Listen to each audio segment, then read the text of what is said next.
माजी आमदार आसिफ भाई शेख, सौनालिया हमारे रायरा भाभी, क्योंकि रशीद भाई ने मुझे बहुत माना था। यहाँ पे उपस्थित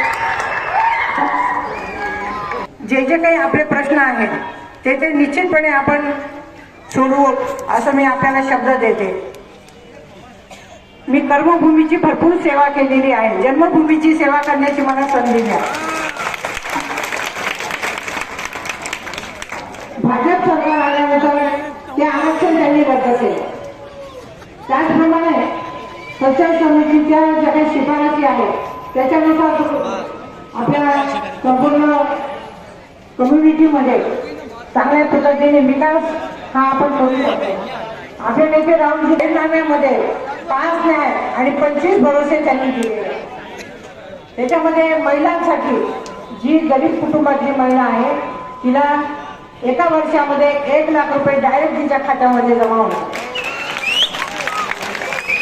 त्याचप्रमाणे जी महिला सुशिक्षित आहे तिला केंद्रीय भरतीमध्ये 50% आरक्षण मिळणार आहे।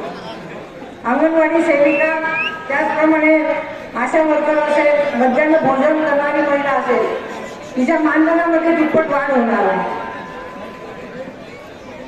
हा जो महाविकास आघाडीचा काँग्रेस पक्षाचा अजेंडा आहे तो सगळ्या देशात नाही तर जगामध्ये त्याचं कौतुक होतं। परंतु सरकार जे आहे हे मंगळसूत्र घेऊन आपल्याला देणार। आपल्या नेत्या श्रीमती सोनिया गांधी यांनी त्यांचं मंगळसूत्र देशाला दिलं आणि असं कधीही होऊ शकणार नाही, परंतु त्यांचा तोल गेलेला आहे।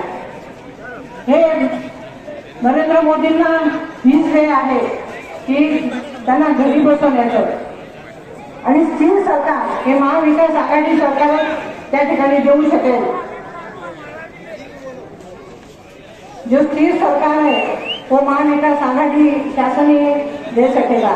हमारे भाई आसिफ भाई उन्होंने जब और इतने सारे आप यहाँ पे इकट्ठा हुए वो उनके मार्गदर्शन पे ये सब सभा यहाँ पे आयोजित की है। मैं आपको ज्यादा मैं बात नहीं कर सकती, लेकिन एक मैं विनती करती हूँ, ये बीजेपी सरकार सीए और एनआरसी कायदा लागू करने वाले हैं। महाविकास आघाड़ी की सरकार